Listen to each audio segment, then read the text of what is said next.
First off, I want to say thanks to all of you.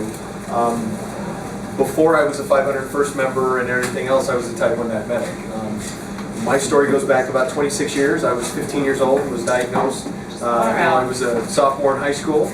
And there's nothing worse than trying to figure out why I lost 25 pounds between Christmas and spring break, and why I couldn't see anymore because my eyesight was going bad, and I slept 20 hours a day during spring break and everything else. And so that was my introduction into Type 1 diabetes, and it's much different today.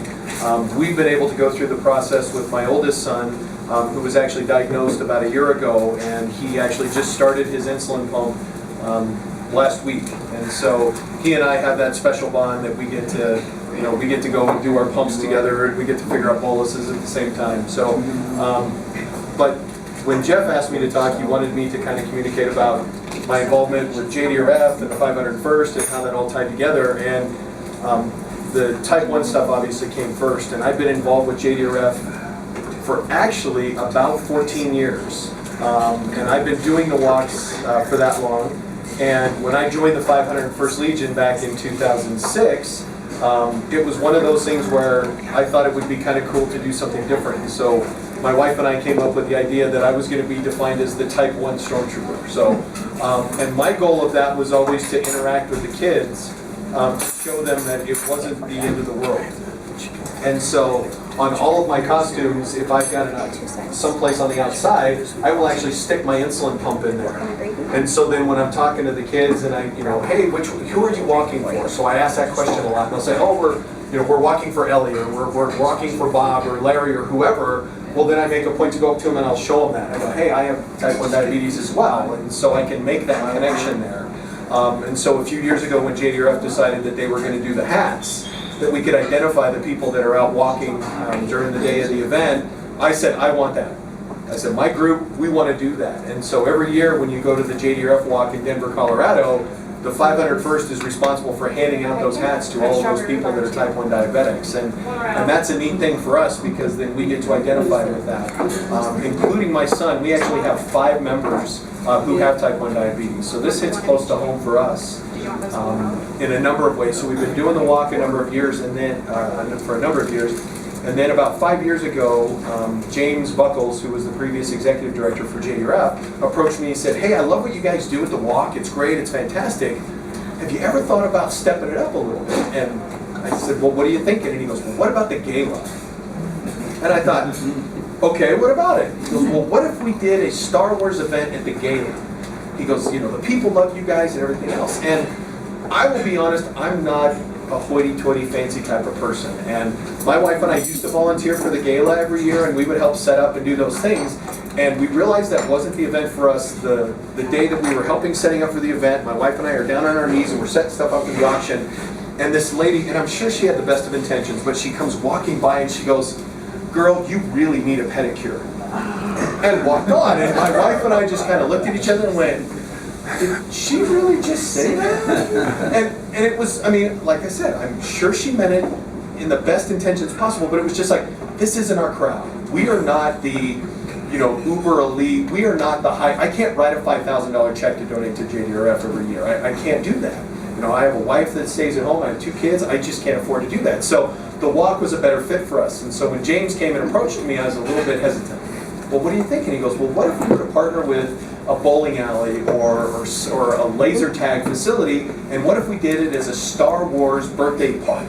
And we sold the event in the live auction, and we got you guys up on stage, and we made a big presentation about it, and we auctioned it off. What would you think? And I thought, okay, we'll give it a shot. We'll see what happens. And I thought I was going to cry the first time that we did that. And we raised $4,000 at the live auction for JDRF on the first night that we did that. And I was just blown away. I couldn't believe that someone would be willing to pay $2,000 for us to show up and entertain them at a laser quest. And we sold 2 that night, so that's how we made that money. So he said, it's a great thing, let's keep doing that. And so we've done that for the last 4 years. And then this year we decided to step it up even further. And through my connection in the 501st Legion, I know a gentleman by the name of Steve Sansweet, and if anybody's a big Star Wars aficionado, does anybody know that name? Okay, nobody does. That's okay. Steve actually used to work for Lucasfilm, and he actually owns the world's largest collection of Star Wars memorabilia anywhere. And so several years ago, he actually got George Lucas to agree to let him open up a place called Rancho Obi-Wan. And it is an actual nonprofit 501c museum in Petaluma, California, that is dedicated to Star Wars memorabilia. And so they do school tours and they do all these things. And so I thought, well, what if I call Steve and see if they'd be willing to donate a tour? And he was, and they actually said they'd donate 2 of them. So they donated some memberships and everything else. Well, then we were all excited about how this was going to work out, but the thing I didn't know about is transportation. How do we get people there? How do we make this an event? And so we talked with the folks at the JDRF office, and we can do travel vouchers, and we can do this and do that. And I thought that would be great. Okay, we'll make that work, and as long as we raise a certain amount of money, we're covered. You know, if we do a $1,000 travel voucher and $500 in hotel, as long as we raise more than $1,500, then we're golden. Well, and this is where my tie-in with Jeff comes into play. And I love Jeff, by the way, and I'm a little bummed he's not here to hear this, because I think he doesn't quite understand how much it meant to me. But the day of the event, we walk up, and as we're walking onto the stage, we're being presented where here we're going to do this live auction event. I'm walking up and I'm looking at the little description on the screen, and it says private jet for 8 to San Francisco included in this auction, and I'm speechless. You know, thankfully I haven't held it on, so nobody can see my expression or anything else. So we're standing up on stage, and I'm thinking to myself, where in the world did this come from? So we start the bidding. And people start going on and on and on. All of a sudden, you know, we're at $2,000 like that. And we keep going and keep going. And we sold that event for $8,000. And I was beside myself. So then after the event, was all excited and everything else. And I saw Jeff and I said, did you do that? And he goes, yeah. You know, Mr. Wagner's really good about donating his plane every once in a while. And I called him up and he said, I've got the event for you to donate your plane for. Would you be willing to do it? And Mr. Wagner said, Jeff, for you and for this and for JDRF, absolutely. And so Jeff Gartz is responsible for making that a very big deal and for getting us the donation we did. But we raised $8,000 last night. To date, just for the gala, the 501st has helped raise over $25,000 for JDRF locally in doing those events. So, what's that? Wagner Equipment. Yeah, Wagner Equipment. So that's been a big thing for us, and we do these walks all over the nation. It's funny because I always see the different folks in different parts of the country that are doing these events and do the walks. So we have troopers at walks in probably 15 different states whenever these happen, and we show up and we do the event. And for me, it's a big deal because it's able to tie the 2 things that are most important for me outside of my God and my family, which is Star Wars and JDRF. Those are kind of big deals for me. They're a lot of fun, and I enjoy suiting up in it. But it was a great way for me to tie those things together. And for my family, we enjoy it, and hopefully the kids enjoy it. Every year I get told, you guys are coming back next year. You guys are going to be a booth, and you guys are going to do the walk. And so it seems to be something that the folks who attend the walk, it's memorable for them and excited about. And so, I mean, that's kind of my quick and dirty little story, if you will. I do a sand trooper, so it's kind of nice, so I get dirty every once in a while. But we've had photos at JDRF in the Rocky Mountain News, and I've got this newspaper clipping at home where I've got my son, who when he was about 6 is in this little tiny Boba Fett costume with a stormtrooper and Darth Vader, and they were doing an article about JDRF and the walk and why we were there, and they talked to me about it a little bit and asked me where my connection was, and so I was able to share that connection with type 1 diabetes and JDRF at that time, and it was a big deal. And I'm just thankful that I've been able to be a part of JDRF in this capacity. I just cycled off the board, spent 6 years as a board member with JDRF, and so I'm kind of trying to figure out where this is coming from, and I think this is Jeff's attempt to say, I've got this other club that's still connected to type 1 diabetes that you might want to be a part of. And so, and some of your other troopers. And everything else. So I think there's an ulterior motive there for that, which I don't blame Jeff at all, and he's very good at that. There is. And so, but that's kind of my story, and that's what I know. I would love to share with you guys anything else if you've got any questions about the 501st, about JDRF, about me, anything in between. Yes, ma'am. Tell me what the 501st is. Okay. Yeah, I guess I kind of didn't do a very good job of that tonight. Okay. Well, the 501st Legion is an international Star Wars costuming group. We are one of 3 recognized costuming groups by Lucasfilm, and what that means is that we get to do everything that we do, and Lucasfilm leaves us alone. So we make these costumes on our own. We sell them between our members. We put them together. I own 6 different costumes. At one point in time, I owned 9.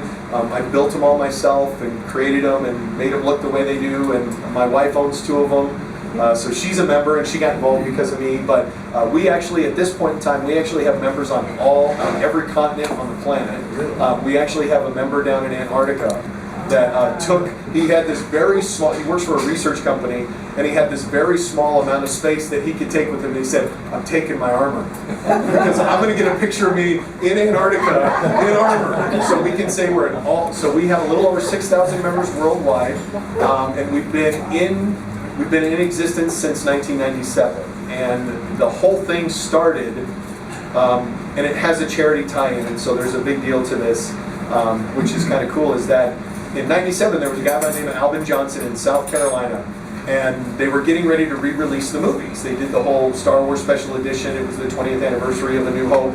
And so he and a couple buddies thought it'd be really cool if they dressed up as a stormtrooper and went to the movie. And they did, and people just went nuts. They thought it was the coolest thing ever and couldn't believe it. Well, if you remember in the mid to late 90s, there was this thing called the internet that was really starting to catch fire, and people were using it a lot.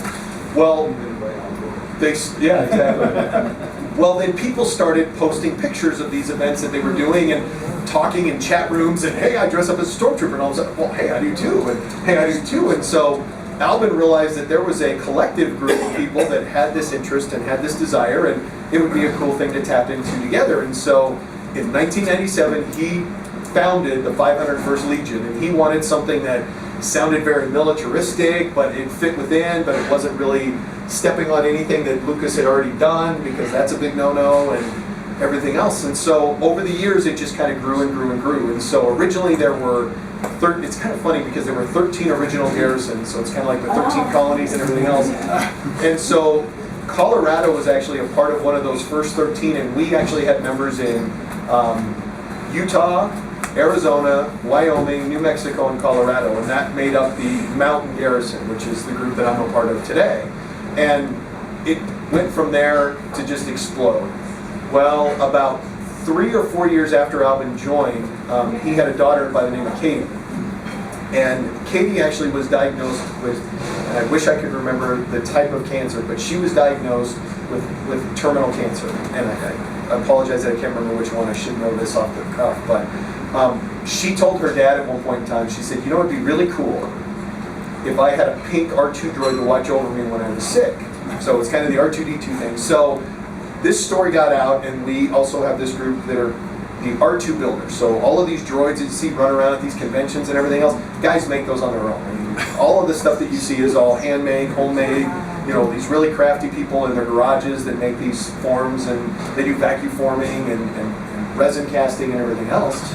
Well, they made this pink droid, and it was kind of a gift to Albin. And the droid's name was R2KT, and the whole theme was it was the Imperial droid, the pink Imperial droid with a heart of gold. And so Katie got to see the droid and spent the last 6 months of her life with R2KT right next to her. And so when they went to the hospital, when they had an event where they actually got her wish was granted by Make-A-Wish Foundation, and so then that created the tie-in to Make-A-Wish. And so that's one of the primary charities that the 501st works with. And so that developed, and so there's this whole big thing that we have R2KT that's a part of the 501st. Hasbro in 2007 actually honored the 501st Legion, and Albin and Katie, they actually made an action figure of R2KT. And so there was an action figure out there, and every once in a while you see them on eBay or whatever, but there's actually a pink droid that was R2KT. But we have, our group is basically founded on 3 principles. You have to love Star Wars. You have to be over the age of 18, and you have to have a movie quality costume. And so that third one is the one that becomes more difficult because of the way our agreement with Lucasfilm is. We can't just open up a Stormtrooper store and put it on the internet and let everybody come and buy. There's this little thing that they like to protect called their intellectual property and licensing. And so there aren't any stores, and a lot of this stuff is done in people's garages, and they work on them on the weekends, and they just build these kits and put them together and dress up, and it looks cool and everything else. And we are 100% a not-for-profit, not-for-hire group. Everything we do is volunteer-based. So when we do an event like JDRF, all of those proceeds go to JDRF. We're actually doing a birthday party this coming Saturday for one of the Type 1 families that saw us at the walk, and we're going to go do an appearance with them at their 4-year-old's birthday party for 15 minutes, and she's going to make a donation to JDRF in the name of the 501st. And so that's where our involvement and engagement comes in. In 2012, we were actually directly involved with either financial or in-kind donations of $118 million worldwide. So we have kind of a big reach, and we have a good opportunity to be involved with a lot of things from a charity perspective, and that's kind of our focus. So what's your favorite costume that you wear?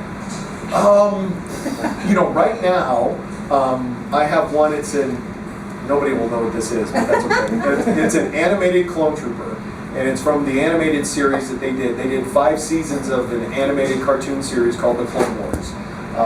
And they did those, they did video games and everything else, and I actually have a clone trooper, and his name is Sergeant Boomer. And the reason why it's cool for me is because I was the very first one in the world to have that costume. So I have a title that's designated first in the Legion of that costume. So whenever, and there's 3 of us now in the Legion, but whenever everybody looks and says, well, that's a cool costume, I can always say I was the very first one that did that one. So it's a lot of fun, and it's got these belt boxes on the side, and I actually keep my insulin pump on the one side. So that's another reason why I like it. So I can kind of open that up and show them that, you know, I have type 1. So. Do you guys have like a Facebook where we can see pictures? We do. Our Facebook, it's the Mountain Garrison, and then we have the Mountain Garrison. And I actually brought some trading cards. I brought mine and my wife's trading card in case anybody wants those, but we've got our website on the back of there. And so we have a website.